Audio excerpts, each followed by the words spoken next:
Buenos días a todos y todas. Vamos a dar comienzo entonces a esta segunda jornada de las jornadas Kierkegaard.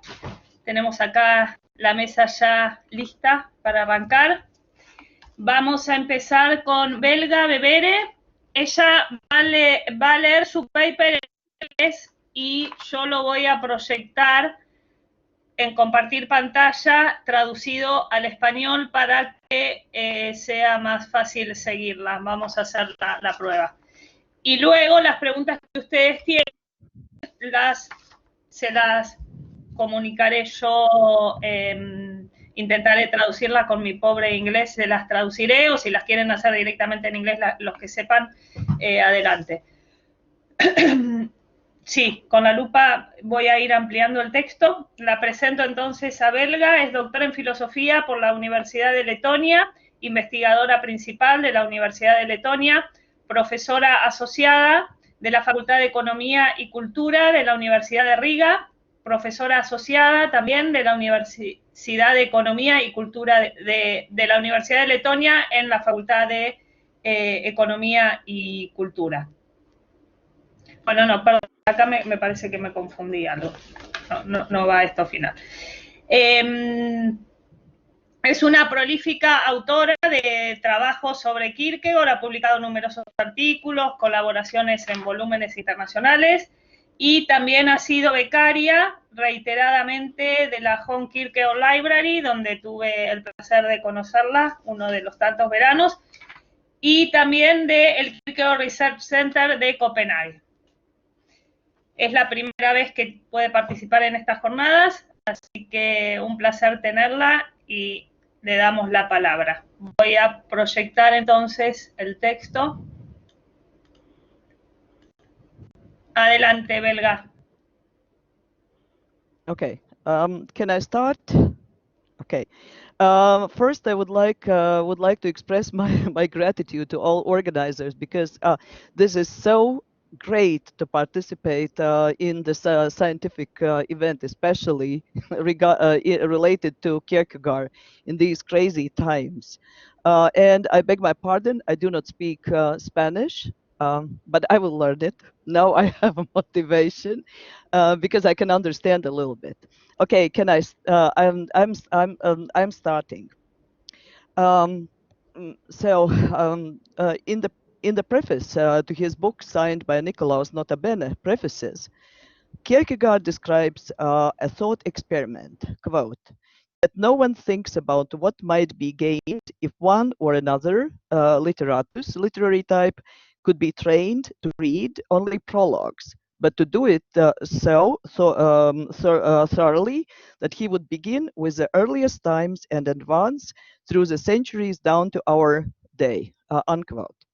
He concludes that the art of prefaces have received a death blow in the modern authorship. Since prefaces have become accidental, insignificant, he then declares his intention to make the break in earnest. Quote, this indicates that a preface is something entirely different from a book, and that to write a preface is something entirely different from writing a book, unquote. In my opinion, these Kierkegaard statements can be perceived as some kind of provocations. That is, what if someone dares to read thoroughly through his prefaces? And what if the prefaces are viewed in the context of his existential communication? Prefaces as interrupted communication, bearing no relation to the main body of the text, creates a tension, anxiety within the reader that stimulates his self-reflection.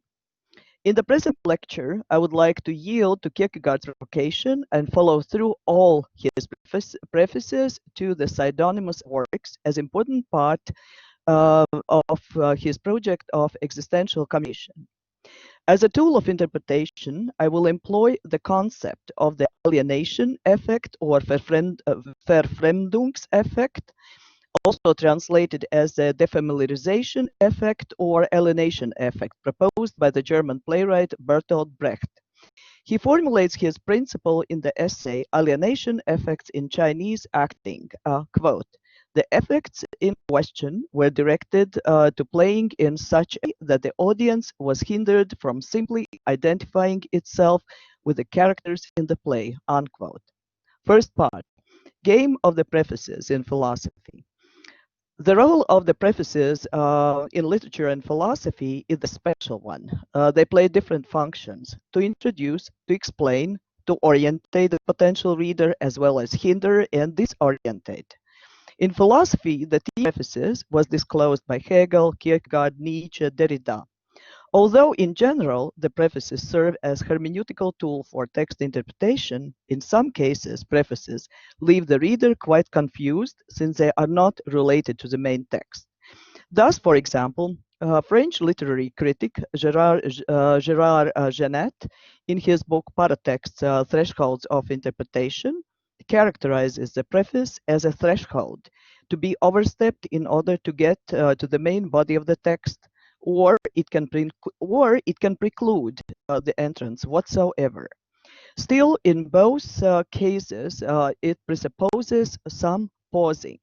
He writes, quote, in this fringe, always the conveyor of a commentary that is authorial or more or less legitimated by the author constitutes a zone between text and off text, a zone not only of transition but also of transaction, a privileged place of pragmatics and strategy, of an influence on the public, an influence that, whether well or poorly understood and achieved, is at the service of a better reception for the text and more pertinent reading of it, more pertinent, of course, in the eyes of the author and his allies, unquote. The unique place of the preface as a foretext outside the text has been noted also by Jacques Derrida in his Disseminations. Jacques Derrida writes, from the viewpoint of the foreword, which recreates the intention to say after the fact, the text exists as something written, a past, which under a false appearance of a present, a hidden omnipotent author in full mastery of his product, is presenting to the reader as his future. Here is what I wrote, then read, and what I'm writing that you are going to read. After which you will be able to take possession of his preface, which in some you have not yet begun to read, even though, once having read it, you will already have anticipated everything that follows and thus might just as well dispense with reading the rest, unquote. In other words, the author speaks about the impossibility of the preface, a text before text, or quite contrary, there are prefaces without any text to follow. For example, in 1872, Friedrich Nietzsche sent a Christmas gift to Cosima Wagner, leather-bound, handwritten manuscript, 5 prefaces to 5 unwritten books. Of course, this can be regarded as a nice gesture to tell a friend about the writing plans to be or not to be carried out in the foreseeable future. It could be, if not the facts first, if it could be, if not the fact first, that in Nietzsche's diaries contain several versions of each preface. So there should be some plan, since the presented ones were selected. And second, the prefaces contain themes pertaining the whole authorship. Thus, in the preface entitled Thoughts on the Future of Our Educational Institutions, he writes that his desired reader must have 3 qualities. First, he must be at rest and without haste. He must not consider everything as time-sparing or time-wasting. Second, the reader must not to impose.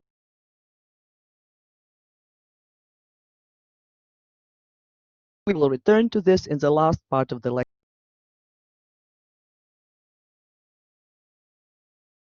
This famous introduction to the phenomenology of spirit by Hegel. A number of researchers believe that Kierkegaard's volume of prefaces was reaction to Hegel's statement. According to Hegel, the philosophical text is a self-enclosed unity contained in itself. Therefore, any preface or introduction will break the textual integrity. He writes, quote, it is customary to preface a work with an explanation of the author's aim, why he wrote the book, and the relationship in which he believes it to stand to other earlier or contemporary treatises on the same subject. In the case of philosophical work, however, such an explanation seems not only superfluous, but in the view of the nature of subject matter, even inappropriate and misleading, unquote. The next part, Brecht's theater of alienation. I propose to view Kierkegaard's treatment of prefaces in his pseudonymous authorship in the terms of Bertolt Brecht's alienation effect, Verfremdungseffekt, a nagging existential angst, a special way of expression employed in the epic theater. Perhaps one of the best characteristics of the alienation effect is to be found in the text by Brecht, Alienation Effect in Chinese Acting. Quote, the efforts in question were directed to playing in such a way that the audience was hindered from simply identifying itself with the characters in the play. Acceptance or rejection of their actions and utterances was meant to take place on a conscious plane instead of as hitherto in the audience's subconscious, unquote. In other words, performance is meant to awake onlookers' rational thinking. It means that the interpretive schemata is being constructed by the spectators themselves. Featuring the A effect, Brecht proposes 6 descriptive characteristics. First, participation with no illusion of being the unseen spectator at event or audience part. Moreover, the actor observes himself while playing. Second, objective of the actor is to appear as strange as something out of ordinary. Everyday things thus are being raised above the obvious and appears automatic. Quote, the performer's self-observation, an artful and artistic act of self-alienation, stop the spectator from losing himself in the character completely, that is, to the point of giving up his own identity. Yet the spectator's empathy was not entirely rejected. The audience identifies itself with the actor as being an observer and accordingly develops his attitude of observing or looking on, unquote. Third, the lack of passion and coldness. Quote, the coldness comes from the actor's holding himself remote from the characters portrayed along the lines described. He is careful not to make his sensations into those of a spectator, unquote. Fourth, rejection of complete conversion by actor. Quote, the alienation effect intervenes not in the form of absence of emotion, but in the form of emotions which need not correspond to those of the character portrayed, unquote. Fifth, the alienation effect is not an ordinary stylization. Quote, on the contrary, the achievement of an A effect absolutely depends on the lightness and naturalness of performance, unquote. 6. No mystic trance-like moments of creation present during performance, no understanding of the creative process by the audience. Then how this can be related to Kierkegaard's play with prefaces in his pseudonymous authorship. Kierkegaard's A effect. In my opinion, Kierkegaard's A effect, by analogy with the Brechtian one, can be interpreted through the lens of the double movement of communication that involves the act of distancing. The concept of the double movement of communication is the decisive one in understanding Kierkegaard's theory of existential communication. On one level, the double movement means communication on the level of individual, communication with oneself as one's first thou. That presupposes first of all, the self-estrangement or the revocation of one's identity, and only then the movement towards towards the authenticity of the self. On the other level, the double movement means first of all, the separation of the individual, and only after that, relation with the people, other people. It is important to note that in both cases, the intermediary and the principal guarantor of humanity for Kierkegaard is God. Still, Kierkegaard's prime interest lies in the subjectivity, in the subjective worldview. Therefore, it may occur that on the social level, his vision of communication is one-sided and egoistic, and the questions posed by the individual subject can be like these. In what way other selves affect conditions of my own existence? How other people affect my worldview? And finally, how would my transformed self after the double movement perceive others? But in Kierkegaard's case, it is not simple, since during the double movement, the self becomes the other for oneself, and the other selves becomes conditions for my subjectivity. Moreover, the position of the self is not the exclusive one, because the similar questions can be posed by other individuals as well. And the questions mentioned above can not only be rephrased in the following way: how I, as a person, affect as existential communication of other human beings, what changes I evoke in others, and finally, what would be the attitude of others to the transformed me now.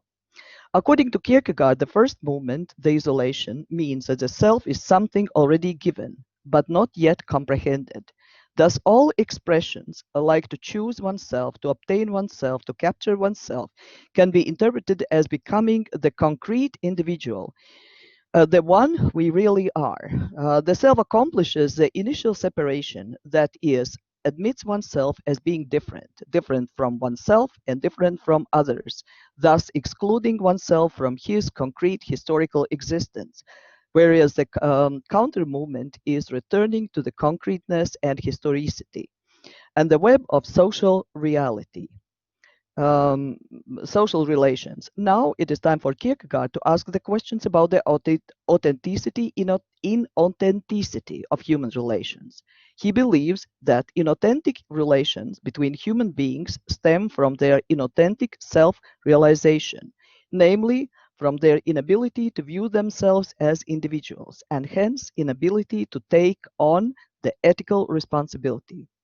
Therefore, the act of self-realization is the absolute precondition for any significant human relation.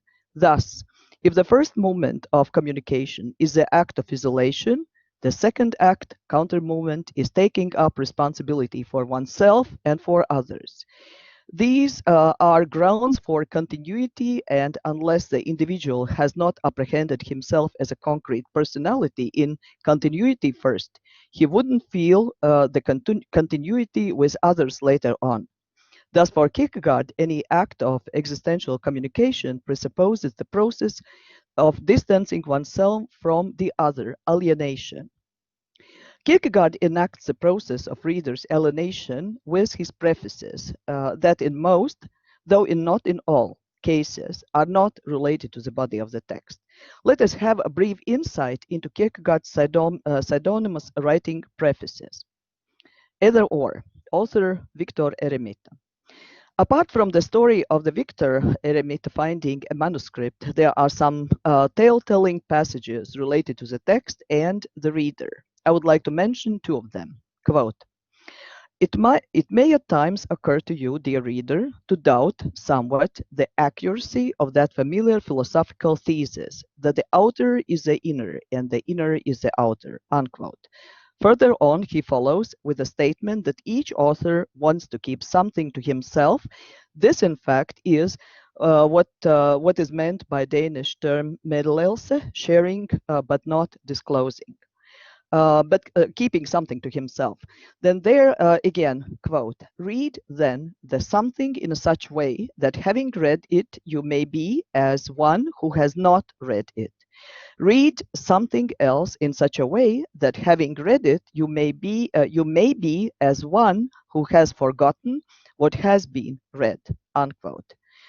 And it was signed by the editor in November 1842, yeah, because the book came out in 1843. Fear and Trembling, Johannes de Silentio. The preface is can be read as discourse against philosophy, systematic philosophy. Quote, the present author is by no means a philosopher. He is poétisé et élégantaire in a poetic and refined way, a supplementary clerk who neither writes the system nor gives promises of the system, who neither exhausts himself on the system nor binds himself to the system. He writes because to him it is a luxury that is all the more pleasant and apparent the fewer They are who buy and read what he writes, unquote. Repetition. Interestingly, author Constantius Constantius, interestingly, almost the only work that offer no preface at all is a symptomatic repetition. Philosophical fragments, Johannes Climacus. Taking into account that this work is Kierkegaard's second attempt at discourse on method, the first being Johannes Climacus' unfinished manuscript, and then the concluding unscientific postscript. He defines the book as a pamphlet with all implications this entail. Quote, tear me out of my carefree contentedness as the author of a pamphlet, prevent a kind and well-disposed reader from unabashedly looking to see if there is anything in the pamphlet he can use, unquote. The concept of dread. Vigilius Hafniensis. On writing and it is on writing and book publishing. But he ends, the preface is on writing and book publishing, but he ends with a statement, quote, beyond this, I have nothing to add except to wish everyone who shares my view and also everyone who does not, everyone who reads the book and also everyone who has enough in reading the preface, a well-meant farewell. But that is preface. This is with author Nicholas Nota Bene, Stages on Life's Way. The author Hilarius Bookbinder. That a book, quote, that a bookbinder would aspire to be an author could only arouse understandable resentment in the literary world and be instrumental in making people turn up their noses at the book. But that a bookbinder stitches together, guides through the press, and publishes a book so that he might be able to benefit his fellow men in more other ways than a bookbinder, no fair-minded reader will take amiss, unquote. Then, concluding unscientific postscript, author Johannes Climacus, a short quote. Therefore, dialectically understood, the negative is not an intervention, but only the positive.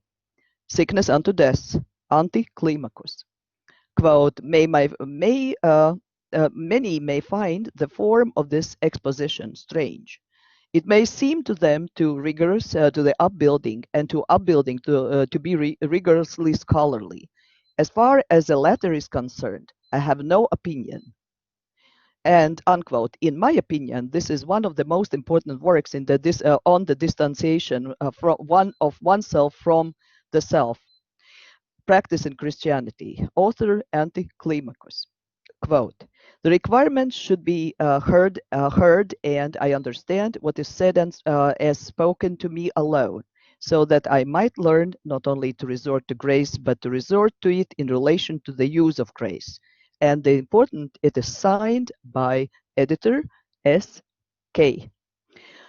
Of course, this all asks for further analysis, trying to identify the gaps, the lacunae Kierkegaard creates in his texts.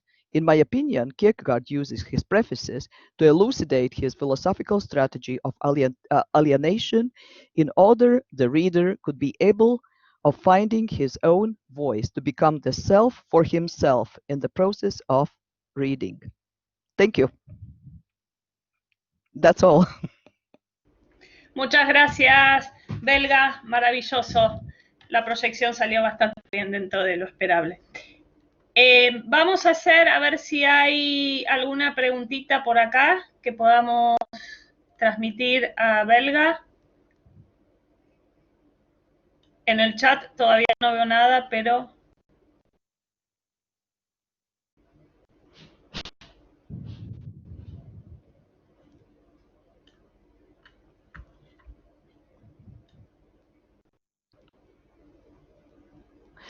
If not, you can write me questions in email later on also. Okay, I see.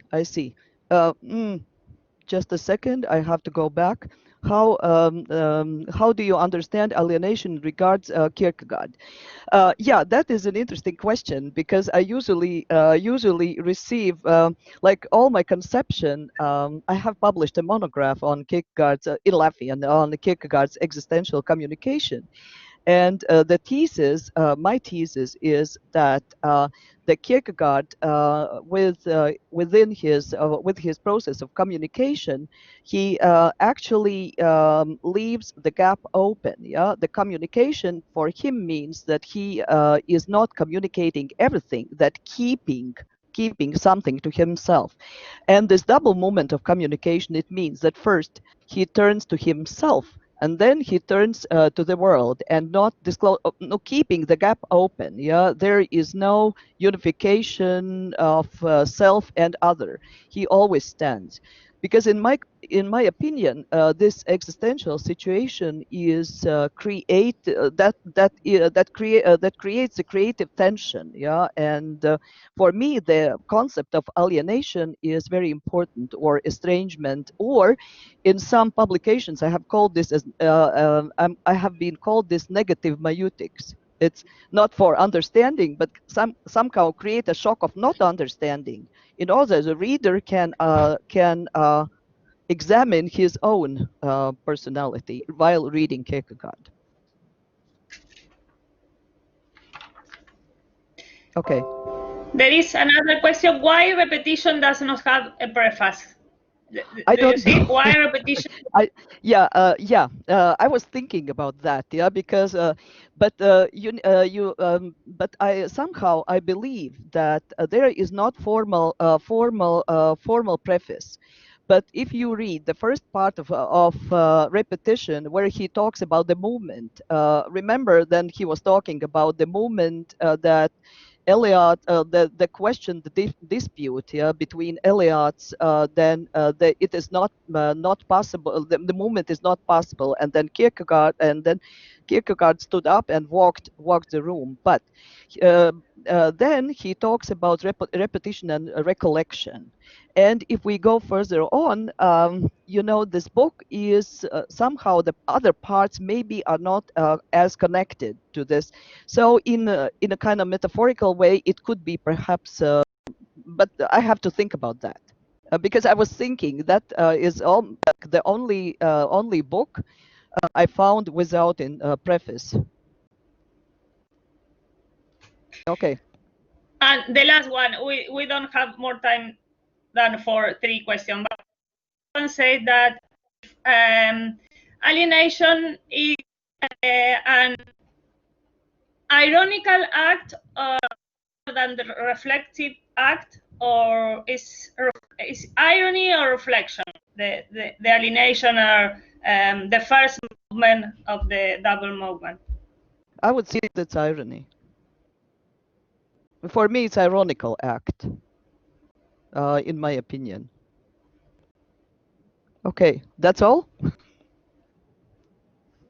That's all. We don't have more time, unfortunately. Yeah. Okay, but you can ask, like, I welcome all the questions, because I'm missing Kierkegaardian discussions, sitting at home. And like Anna and Maria, they have my emails, and you're welcome to write. And if we can do something together with somebody, I would be only happy. Okay, gracias. Thank you for listening. Mm-hmm. And I promise to learn. No sé si I promise to learn Spanish. Okay, Gracias. I'm switching. Gracias, Yeah, gracias. Gracias. Dice que pone su email a disposición para que le escribamos y continuemos el diálogo por ahí. Chao, Belga. See you soon. I wish next year. Muy bien. Seguimos entonces con Raquel Carpintero Acero. Raquel está por acá, no la veo en el... Sí, estoy aquí. Ah, bien, ahí te veo. Está cargando el vídeo. Muy bien. Ahora. Raquel es licenciada en Filosofía por la Universidad Eclesiástica San Dámaso Tiene un máster en filosofía en la misma universidad, en la especialidad de antropología y religión. También realizó una estancia de investigación en el Instituto Católico de París y actualmente cursa el programa de doctorado en la Universidad Pontificia, comillas, de Madrid, con la dirección de Miguel García Baró, que es un gran especialista en estudios kierkegaardianos. El título de su paper es Verdad y existencia en el pensamiento de Kierkegaard, así que le damos la bienvenida y la palabra.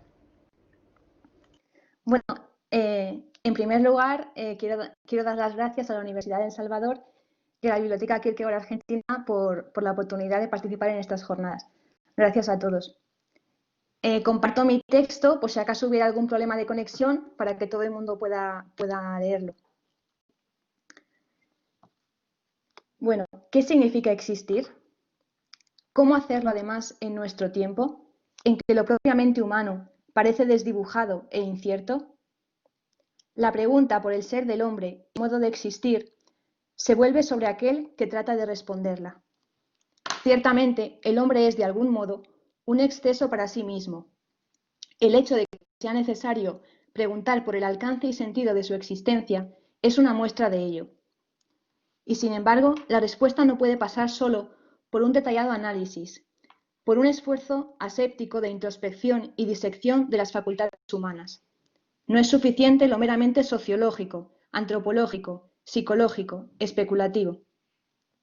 En las verdades que implican la propia existencia, el acercamiento no puede ser neutro, sino que la libertad entra inevitablemente en juego, a pesar de que uno pueda vivir sin tomar conciencia de ello. Asomarse a esa exigencia del hombre, que de algún modo no puede deshacerse de su propia libertad, es una experiencia que engendra angustia. Pero si esa libertad forma parte del ser humano, forzosamente se hará presente en toda su andadura vital, y muy especialmente en las acciones que más profundamente lo atañen. Y si es cierto que vivimos a expensas de lo que creemos, no solo la filosofía se vuelve, en palabras de Miguel García Baró, un deber primordial y universal, sino que la libertad entra de lleno en esta dificilísima tarea. De este modo, el concepto de apropiación emerge como el único capaz de dar cuenta de la relación que el hombre establece con la verdad, sobre todo con la suya propia. La verdad de todo aquello que tiene que ver con la propia existencia no reside en su validez objetiva, en su corrección lógica, sino en su capacidad de reduplicarse, de hacerse carne en la vida del individuo. Pero la libertad no consiste en una apertura absoluta a todo lo posible. Ni siquiera se trata, en primera instancia, de una capacidad en sí misma indiferente entre dos caminos posibles, el del bien y el del mal, la salvación o el extravío, sino que se trata de un salto dado sin punto de apoyo alguno. Pero ¿por qué es necesario este salto? Si bien tal punto de inflexión no puede objetivarse, no puede retrotraerse a su estado anterior de la mano de las acostumbradas explicaciones dadas por la ciencia, sí es posible encontrar en el modo de ser del hombre algo que nos indica esta dirección de libertad, esta exigencia propia, cuya beatitud está a la altura del peligro que entraña. Se trata del hecho de ser espíritu, de existir como, cito, síntesis de lo infinito y lo finito, lo temporal y lo eterno, la libertad y la necesidad. Cierro la cita. Dicha síntesis implica una relación entre ambos términos que, a su vez, cito, se relaciona consigo misma. Cierro la cita. Es decir, en su carácter relacional, el espíritu se tiene de algún modo en sus propias manos, y por ello el hombre no comienza a existir como espíritu en el momento de su nacimiento, sino que debe llegar a ello en una lucha constante, en un camino en el que hay avances y retrocesos. Al inicio, el espíritu, que se encuentra como soñando, siente angustia ante su propia realidad, que todavía no existe como tal, sino que es solo presentida en una ambivalencia radical, en lo que Vigilius Faufniensis, en el concepto de angustia, llama una simpatía antipatética o antipatía simpatética. Si bien esta angustia, Angst, debería de traducirse más bien como ansia, puesto que el término angustia tiene una connotación marcadamente negativa en nuestra lengua. Y es que el ansia no solo es la única vía posible en la dirección del espíritu, sino que además ésta aparece ante lo que se presenta en la forma de una indeterminación absoluta. Por eso creo, junto a otros autores, que esta ambigüedad debería de mantenerse en las traducciones al español. Si el mismo ser espíritu constituye, ya en su misma raíz, una paradoja insoslayable, la de ser síntesis de lo infinito y lo finito, lo temporal y lo eterno, la libertad y la necesidad, el espíritu, todavía se encuentra transido de otra paradoja más fundamental si cabe. El hecho de que la diferencia entre la identidad y la alteridad palidece y casi se vuelve pregunta. Ya no se trata solo de que la verdad requiera de una paulatina apropiación para llegar a serlo realmente, para llegar a ser subjetiva, sino que es la propia vida del hombre la que debe tomar esta misma dirección. El espíritu debe llegar a ser el mismo, llegar a ser individuo singular, pero siempre desde ese exceso que representa para sí. Y es que desde este punto de vista, el ser humano no sería sino una alteridad radical para sí mismo, necesitada de una recepción efectiva, desplegada en un tiempo que así se vuelve historia. Quisiera, en esta intervención, llevar este hecho fundamental humano a una problematicidad concreta que se deriva de él. ¿Cómo lo recibido puede darse la mano con lo propio? ¿Cómo existir, en tanto que espíritu, en la paradoja de encontrarse en la inmediatez de lo que ya se encuentra dado, pero a su vez todavía lejos? ¿Cómo relacionarse con uno mismo en la medida en que ese requerimiento no puede darse sino en el reflejo de una vida concreta, que transcurre en un tiempo, en una sociedad, en una familia y entorno, y sobre todo, en una lengua concreta? En relación a este asunto, son muchas las dificultades que nos acechan en nuestro tiempo y en tiempos pasados. El mismo Kierkegaard alertaba acerca del peligro que entraña la confusión e intercambio de lo público y lo privado, de la falta de equilibrio entre ambos aspectos en la vida del individuo. Aquí lo público lo englobaría todo aquello que pertenece a la colectividad, y en este sentido podría considerarse algo exterior y contrapuesto a la interioridad del individuo. A este respecto, Héctor Roca cita en su libro Kierkegaard, Secreto y Testimonio, que ha sido recién traducido al español, un fragmento de la época presente del que me gustaría repetir aquí una parte. Dice así: ¿qué es parlotear? Es la combinación de la disyuntiva apasionada entre callar y hablar. Mediante este parloteo, la distinción entre la dimensión privada y la pública es eliminada en un cotorreo público-privado que corresponde aproximadamente a la categoría de público.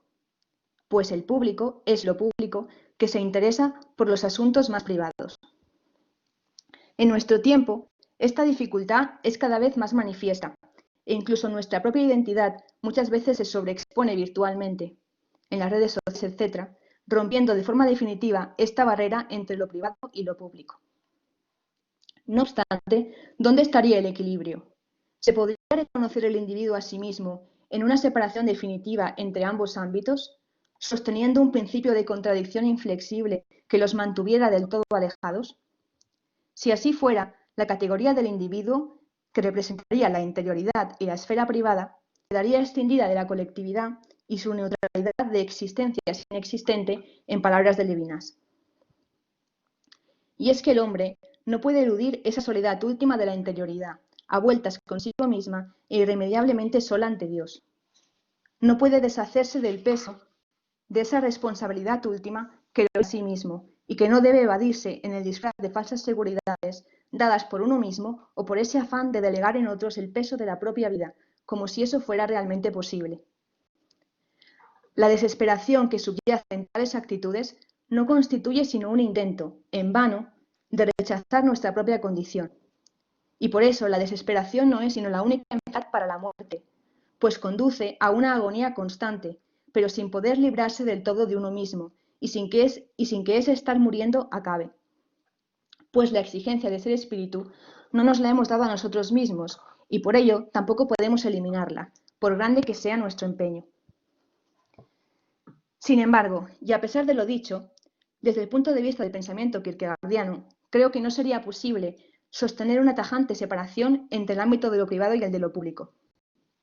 Y es que, si bien es cierto que el individuo debe adquirir sobre sí el imperativo de detenerse y separarse de la masa, el peligro de una excesiva estetización de la existencia, de una vida completamente entregada a la esfera estética, y el individuo que se pierde en la masa quedaría reducido a esa categoría, no deshace la paradoja más radical del acontecer del espíritu. El ser humano debe existir en el mundo y con los otros, y la necesidad de ir más allá de la mera inmediatez estética no anula en absoluto la importancia de ésta en el devenir del individuo. De hecho, esa presencia inevitable de la exterioridad alcanza al ser humano en su centro más propio, en el hecho de ser no solo don, sino también para sí mismo. Esa vida en que el hombre trata de esquivar su tarea de llegar a ser subjetividad, queda recogida en una existencia que elude la confrontación consigo misma desde una pretendida equivalencia entre lo externo y lo interno, de la que Kierkegaard alerta en numerosas ocasiones. Tal equiparación supone la ilusión de poder tomar las cosas a distancia, como si el sujeto pudiera adquirir la verdad, también la suya propia, como un objeto disponible que puede ser aprehendido o asimilado de un modo directo. Mediante este proceder, se estaría llevando a cabo un engaño radical, bajo la promesa de un acabamiento, de un cierre que congelaría la realidad a la que uno trata de aproximarse. Así, esta quedaría reducida a algo inmóvil, estático e intercambiable.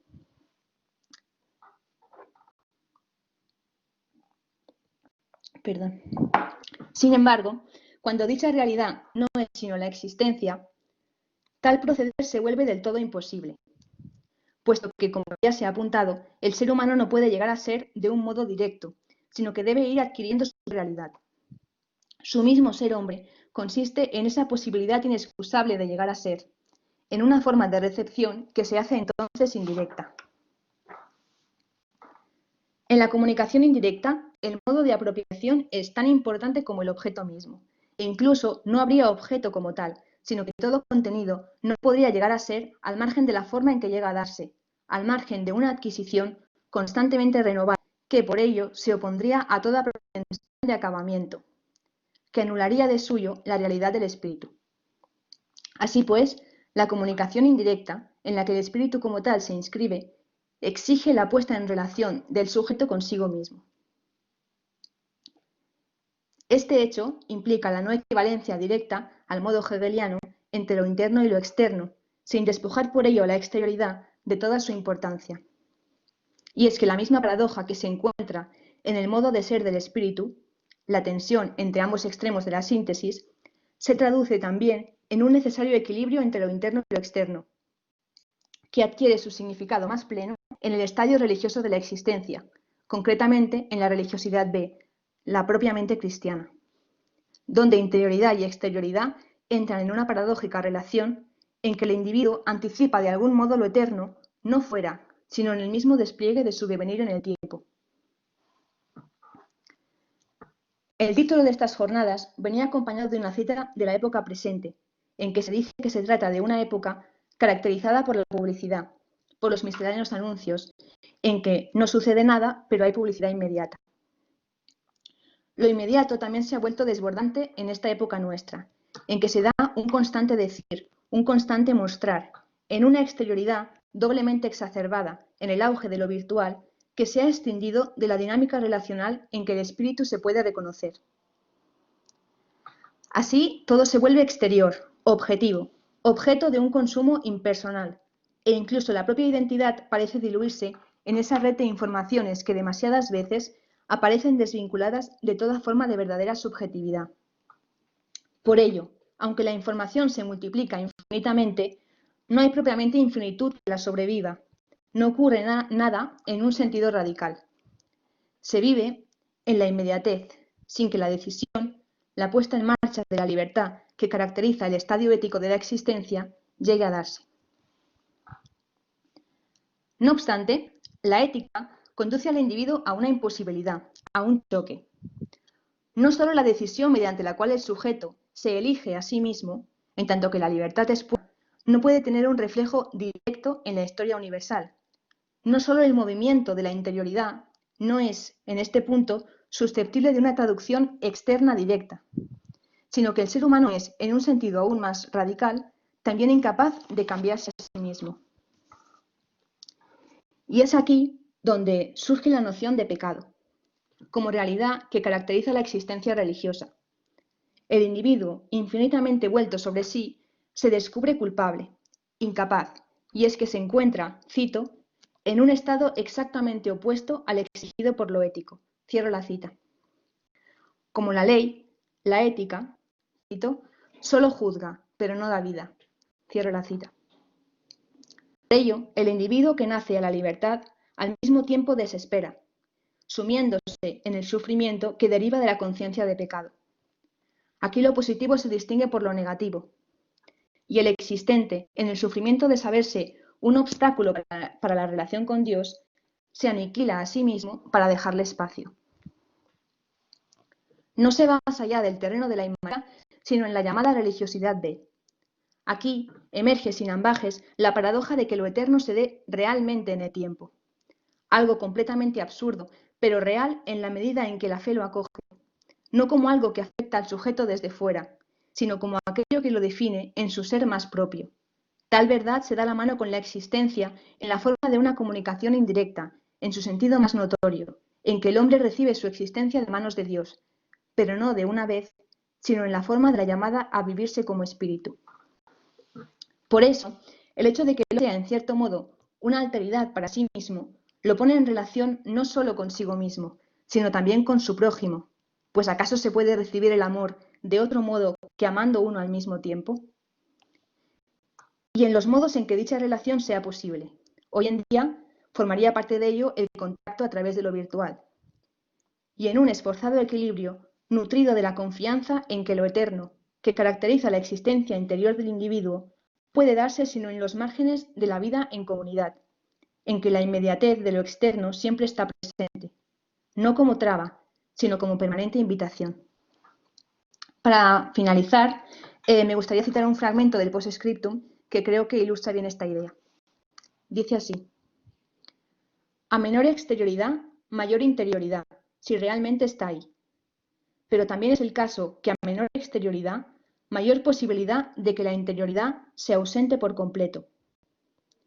La exterioridad es el vigilante que despierta al durmiente. La exterioridad es la madre amorosa que le llama a uno. La exterioridad es la inspección que hace arrodillarse al soldado. La exterioridad es el ímpetu que ayuda a uno a esforzarse más.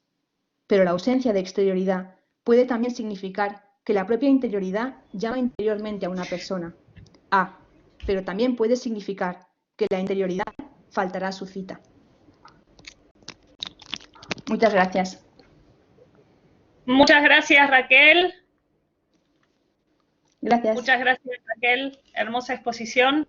Abrimos entonces paso a alguna pregunta que aparezca.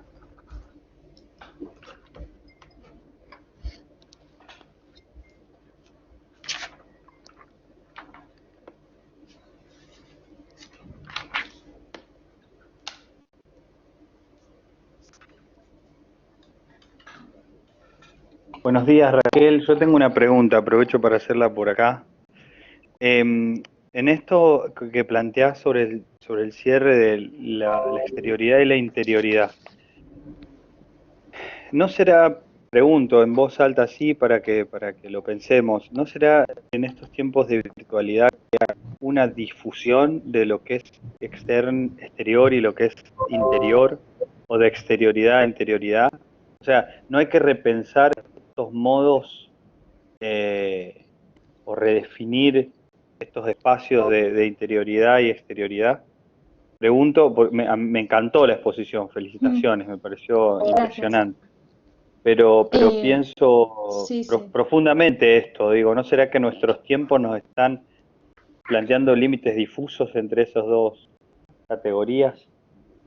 Sí, así es. Y realmente, bueno, digamos que el espacio que nos brinda todo lo virtual hoy en día, pues también tiene muchos peligros y que tienen que tomarse en consideración y pensarse seriamente. También es cierto que, bueno, en el sentido este de que he hablado yo de la exterioridad, pues lo exterior también podría ser algo equivalente a lo pasivo, y en ese sentido también todos los avances en las comunicaciones y en los modos de relacionarse en la red también nos vienen dados de alguna manera. Entonces, bueno, pues eso forma parte de la tarea del espíritu, del ser humano como espíritu. El tener que confrontarse con ello y vivirse en ello. Y bueno, si realmente hay caminos en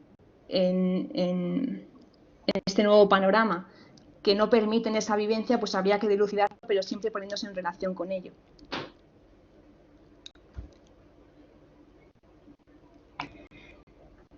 Bien, Pablo Uriel creo que está levantando la mano. ¿Podés hablar, Pablo? Sí, ¿se me escucha bien? Sí. Sí, sí. Bueno, gracias, María José. Bien, mi pregunta está ligada a una consideración que se hizo al comienzo de la presentación y tenía que ver con esta posibilidad de traducir lo que usualmente se vierte como angustia por la palabra ansia. Y mi pregunta gira en torno a lo siguiente. Yo, digamos, desconozco a lo mejor el uso coloquial del término en España, ¿no? Pero por lo menos acá en Argentina la palabra ansia, o hablamos de una persona ansiosa, solemos utilizarlo como sinónimo de una persona impaciente. Y en el sentido, lo positivo es, creo que ese término ansia permitiría una reflexión de la angustia conjuntamente con, bueno, el concepto de paciencia, concepto tan habitual en los discursos edificantes de esa misma época. Pero veo un problema con el término ansia, y es que el término ansia, justamente en esta cercanía con el término impaciencia, siempre me remite a algo futuro. Y el concepto de angustia contiene esa remisión al futuro, pero también una remisión al pasado, lo cual es algo que aparece explícitamente en el concepto de angustia. Entonces, por ahí no sé si no habría un problema. Y por otro lado, no sé si acá con el término ansia no se estaría también acercando un poco a el concepto, por ejemplo, de Sehnsucht de los románticos, ¿sí? Porque por lo general ese término se suele traducir por ansia o por nostalgia. Bueno, respecto a esto último, la verdad es que no te puedo decir porque no he profundizado en ello. Respecto a lo primero, en las connotaciones de ansia y de angustia, bueno, quizá, o sea, la angustia no sé si remite tanto al pasado. Yo creo que en ese sentido también el ansia puede remitir al pasado, pero tal como Kierkegaard describe, ahora no recuerdo bien en qué sitio, el ansia siempre hace referencia al futuro como pasado o al pasado como futuro, no al pasado en sí mismo. Yo me refería más a que ansia sí que mantiene una cierta ambigüedad, porque la ansia puede ser tanto por algo bueno como por lo más bueno o por lo más malo, pero la angustia siempre es por algo malo. Entonces eso impediría que hubiera libertad, porque ya se estaría determinando. El objeto del ansia o de la angustia es completamente ambiguo, entonces no puede haber ningún color que lo distinga de alguna manera, y la angustia, como tiene un color negativo, pues por eso algunos autores ven más adecuado traducirlo por ansia.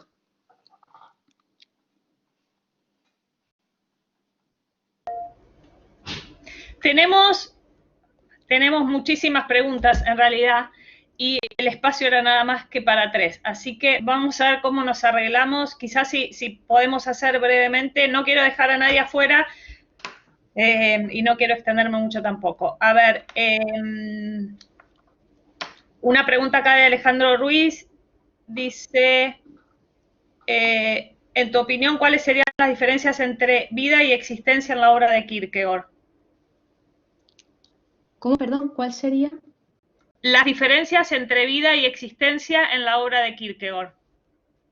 Vida y existencia. Pues, si ahora mismo no sé qué quisiera decir. Vida y existencia hace más referencia a la libertad, y vida como algo recibido. Pero así por de pronto no te sabría decir. Luego, Ángel Garrido te felicita por tu excelente trabajo y te pregunta cómo pensás la conjunción entre don y tarea en el acontecimiento de sí mismo. Pues, bueno, pues de eso pues irá mi investigación y va a ser muy largo. La verdad es que es largo de pensar y hay que estudiarlo bien porque realmente es lo que constituye al ser humano, el ser don y tarea al mismo tiempo. Yo creo que eso se juega realmente en el concepto de espíritu, bueno, en la noción de espíritu.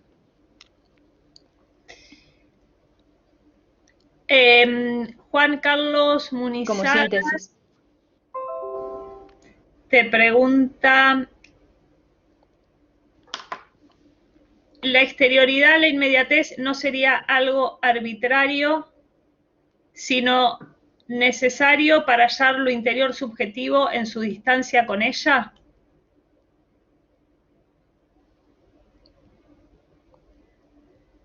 Sí.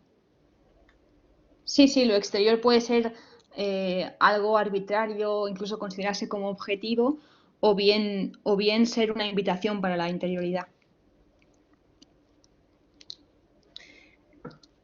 Otra pregunta, si esta disyunción kierkegaardiana entre público-privado, exterioridad e interioridad, se podría pensar desde la dialéctica hegeliana a partir del principio de negación de la negación o asimilación de lo negado como un negado que se recupera.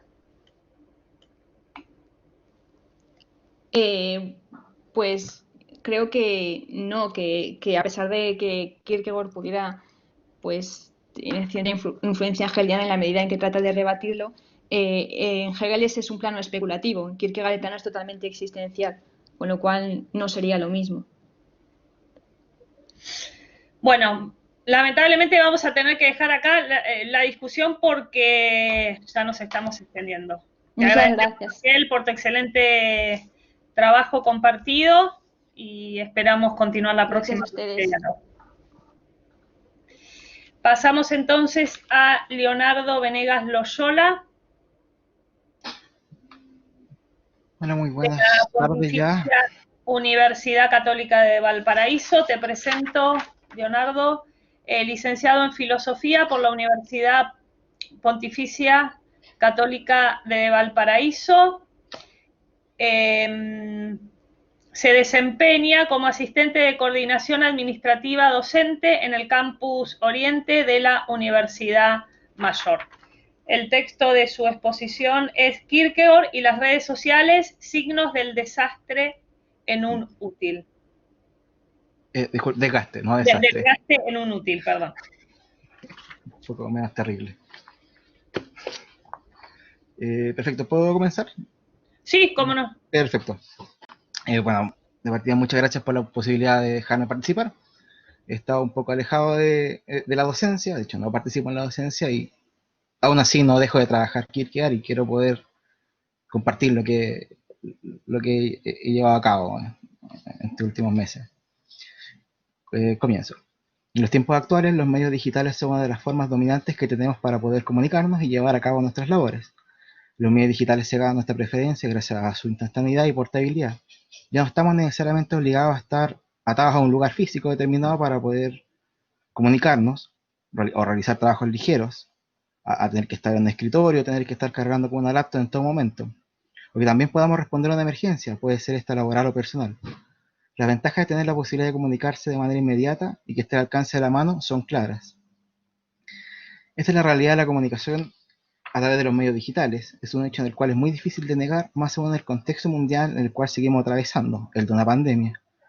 Ante esta realidad en que nos encontramos, la comunicación y el trabajo ha sido de manera preferente, si no exclusiva, de manera digital. En esta situación, las redes sociales han tomado un protagonismo como el medio preferente en que nos comunicamos, y es el tema en el cual nos enfocaremos en esta ocasión. Las redes sociales las entendremos desde el sentido heideggeriano de un útil. En su obra, El origen de la obra de arte, Heidegger indica que entre las características del útil es su carácter manufacturado. No es algo que proviene de la naturaleza y que en este carácter de manufacturado tiene vistas un objetivo. El útil es un para algo. Desde esta perspectiva, el útil no se agota en ese para algo, sino que tiene un modo de ser esencial como ser utensilio. Este modo de ser del útil es lo que Heidegger denomina como fiabilidad. La fiabilidad es la posibilidad en la que nos podemos entregar a nuestras labores junto al útil que tenemos a la mano. Heidegger trae como ejemplo el uso de unas botas para el trabajo de lavar la tierra. Heidegger ocupa el ejemplo de una mujer trabajadora, en que puede entregar a sus labores en tanto que el útil cumple con su función, en este caso la protección que otorga contra el frío, la comodidad que entrega para poder trabajar, etc. El útil es fiable en tanto cumple su función. Por ejemplo, la fiabilidad de un cuchillo para un cocinero recae en que efectivamente corte de la manera en que requiere una preparación determinada del ingrediente. Pero otra forma de que un útil deje de ser fiable es que gradualmente pierde esta fiabilidad. El útil se desgasta. Y en consecuencia no cumpla con su función en tanto útil. Siguiendo los ejemplos anteriores, de que las botas se desgasten a raíz del uso y comprometan el trabajo dejando desprovista de la protección a la trabajadora de la tierra. Y en el caso del cuchillo es que pierda su filo y se vuelva romo. Su fiabilidad es la posibilidad de entregarse, es la posibilidad que nos deja entregarnos al objetivo que tiene. Es un propósito que sin que estemos preocupados del útil mismo. Las redes sociales lo entenderemos de esta perspectiva del útil heideggeriano. Es un útil que en este contexto nos ha permitido quedar inmersos en nuestras labores, gracias a la inmediatez cuando digo inmediatez, digo instantaneidad, que proporciona, nos permite estar conectados para poder realizar nuestras labores y también nos permite estar conectados entre nosotros, entre nuestros seres queridos, nuestros amigos, ahora que el distanciamiento social es algo, la norma. Pero a diferencia de estos otros útiles, este carece de un material determinado.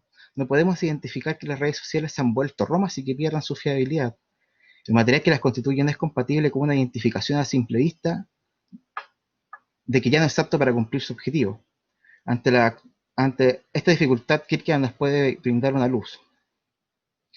La identificación del gasto de las redes sociales como útil, nos enfocamos a identificar elementos que Kierkegaard determina como problemas en la sociedad en la que vivió, junto a los problemas que el pensador surcoreano Byung-Chul Han identifica como problemas propios de la comunicación digital en las redes sociales. Lo que Byung-Chul Han determina como problemas propios del medio en donde se lleva la interacción social frente a los problemas de Kierkegaard no nos parecen tan novedosos cuando los ponemos uno al lado del otro, pero sí actualizados a un medio determinado al que Kierkegaard no pudo haber tenido en cuenta, no pudo haber visto al futuro. Por ejemplo, para Kierkegaard no hay cheatstorm. La manera en que se manifiesta el Internet cuando se ataca algún tópico determinado o a través de correos electrónicos de los indignados. Pero sí existe el público para Kierkegaard, el cual se manifiesta en esta misma dinámica. Para Kierkegaard el público es la manifestación de la idea de nivelación en donde de manera numérica se evita que alguien sobresalga. La nivelación de la época presente, del texto de la época presente de Kierkegaard, es la concreción del espíritu de una época en donde la falta de pasión, la cual impide la acción, y el exceso de reflexión, la que impide la posibilidad de decisión, son los elementos internos que constituyen en la sociedad en la cual Kierkegaard vivió. Pero para Kierkegaard el público no solamente es una nivelación que se puede entender meramente de esta idea abstracta. El público tiene un medio, la prensa, de la misma manera que las redes sociales son el medio digital en donde los afectos tienen por objeto el ataque a los individuos. A diferencia del fenómeno contemporáneo, el ataque del público no es necesariamente debido a la indignación o los afectos inmediatos sin procesar. El público tiene por objeto quitarse el aburrimiento de encima que tiene a cuestas de cualquier individuo que sobresalga o destaque, y que por eso mismo es despreciado. Este ataque es por medio de la prensa, que Kierkegaard caracteriza como un perro que se dedica a hacer travesuras a cuestas de un tercero o de un otro, y del cual nadie se hace responsable. Cito: el público, que es una nada, mediante un tercero que, despreciado por el público, estaba más que nivelado y menos que nada. Y el público no se arrepiente, ya que no fue el público, fue el perro. De igual forma en que se dice un niño que fue el gato el que lo hizo. Fin de la cita. La shitstorm es un fenómeno que se favorece por la posibilidad de comunicar la propia opinión que se tiene acerca de algún tópico viral que está en la palestra de manera inmediata. Los afectos que tienen este preciso momento sin ningún tipo de reflexión que permita adentrarse en las complejidades que pueda presentar el tópico, o de reafirmar la primera impresión que se tiene en una primera instancia, al procesarlo por segunda vez, con el examen correspondiente que solo puede darse en el transcurso del tiempo, y no la inmediatez del momento. Frente a estas características, el autor de En el enjambre, Byung-Chul Han, diferencia la comunicación de la Chisholm frente a la carta del lector en un periódico. Cito: mientras la redactamos, la carta, de manera laboriosa, a mano o a máquina, la excitación inmediata ya se ha evaporado ya. En cambio, la comunicación digital hace posible un transporte inmediato del afecto, en virtud de su temporalidad. Transporta más afectos que la comunicación analógica. En este aspecto, el medio digital es un medio del afecto. Pero este shitstorm, en la manera en que llama la atención, es muy eficiente. Pero en tanto son el medio de los afectos inmediatos, son incapaces de armar un discurso. Son inapropiadas para poder configurar el discurso o el espacio público. De la misma manera en que aparecen de la nada, pueden desintegrarse. La indignación que aparece frente a un tema junto a la multitud de indignados no es canalizable debido a su carácter efímero e inestable. El shitstorm, dentro de su indignación, cito, se precipitan solo sobre personas particulares, por cuanto las comprometen o las convierten en motivos de escándalo. Esta multitud, en el enjambre de las palabras de Byung-Chul Han, no es posible entenderla como masa, porque no constituye ningún nosotros. Cito: una concentración casual de hombres no es ninguna masa. El enjambre digital le falta un alma o un espíritu de la masa. Los individuos que se unen a un enjambre digital no desarrollan ningún nosotros. Fin de la cita. La forma en que podemos percibir este enjambre no es voz alguna que podamos entender como una masa que esté detrás de algún tipo de ideología que defender, bandera tras la cual marchar. Es solo un ruido de una multitud sin interioridad. Para Kierkegaard, el público tiene una conformación muy similar a lo que Byung-Chul Han entiende en el enjambre en el medio digital. El público es una conformación de individuos que, si bien son numerosos, no tienen una organización que pueda tener como un partido político. El público es una abstracción que no puede tener una concreción en la cual enfocarse o dirigirse con un sentido político. El público no es ninguna comunidad. Solo son números sin que puedan ser una masa, porque una masa, en tanto masa de personas, necesita manifestarse físicamente, debe aparecer en el lugar que requiere intervenir. Por otro lado, no pueden conformarse como una organización debido a la nivelación misma que la conforma, ya que no pueden tener un representante. Uno de entre el público resaltaría, decidiría y actuaría. Cito: el público es un cuerpo, más numeroso que todos los pueblos juntos, pero este cuerpo nunca puede ser un modelo. En efecto, no puede tener un solo representante, ya que él mismo es una abstracción. Sin embargo, cuando la época es desapasionada y reflexiva y destructora de todo lo concreto, el público viene a ser el que lo cubre todo.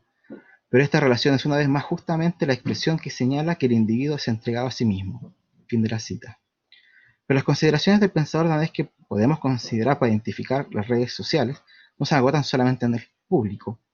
Hay una concreción respecto a la comunicación que brevemente queremos apuntar: la charla. Quien charla no puede separar el hablar y el callar. El silencio para Kierkegaard tiene una gran importancia en cuanto representa la interioridad, y quien sabe verdaderamente hablar, primeramente ha de callar. Pero también para Kierkegaard hay un hablar esencial, el que viene seguido al silencio, el que le permite hablar, pero solo de una cosa debido al tiempo en el cual calla, igual que a su propia interioridad. Quien habla de manera esencial, para Kierkegaard, sabe distinguir el momento para hablar o para callar. La charla se dedica a hablar de todas las cosas, sin necesariamente mantenerse en alguna, volverse hacia adentro para poder interiorizarla. Quien charla exterioriza todo. Cito: la charla es una externalización caricaturesca de la interioridad, es inculta para Kierkegaard. Fin de la cita. También la charla tiene mucho de qué hablar, pero solo de aquello que está ocurriendo en el momento, y muchas veces sin que el suceso tenga alguna relevancia. Kierkegaard plantea esta situación con un ejemplo hipotético en donde solo se puede hablar de lo ocurrido hace 50 años atrás. Quien solo sabe charlar se desesperaría, porque es incapaz de detenerse, callar y volver a la interioridad para así volver a hablar. Quien solo tiene el momento presente frente a él para referirse como tema, no le es posible conversar esencialmente. Para el pensador surcoreano, uno de los elementos que es característico de la comunicación es el respeto, de una mirada distanciada para poder interactuar. Lo que en la comunicación digital se pierde es lo denominado por Han como el pathos de la distancia. La distancia es lo que permite constituir lo público. Para lo público es necesaria la distancia y al mismo tiempo esa distancia es lo que permite diferenciar de lo privado. Cuando la distancia no se hace presente, lo público y lo privado se mezclan. Para Byung-Chul Han, este fenómeno es consecuencia de la forma en que la comunicación digital permite que se deshagan las distancias. Cito: la falta de distancia conduce a que lo público y lo privado se mezclen. La comunicación digital fomenta esta exposición pornográfica de la intimidad y de la esfera privada. También las redes sociales se muestran como espacios de exposición de lo privado. El medio digital, como tal, privatiza la comunicación, por cuanto desplaza de lo público a lo privado la producción de la información. Disculpen un momento. Gracias. Otro de los problemas que son asociados a la distancia está la necesidad de que el respeto esté atado al nombre, lo que, según Han, la comunicación digital ha propiciado es la posibilidad del anonimato, que según su perspectiva es la forma de destrucción masiva del respeto. Pero también le responsabiliza otro fenómeno presente en la cultura digital, la falta de indiscreción y respeto, valga la redundancia. Volviendo a nuestra propuesta inicial, preguntamos cómo estas características del medio digital en las redes sociales y sus fenómenos junto a las consideraciones de época de Kierkegaard pueden mostrar el desgaste de las redes sociales. La pérdida de fiabilidad, su desgaste, lo podemos identificar en el momento en que las redes sociales son el medio de una expresión de algo más, en cuanto su función de conectarnos no es lo que importa en el mismo momento de comunicarnos en las redes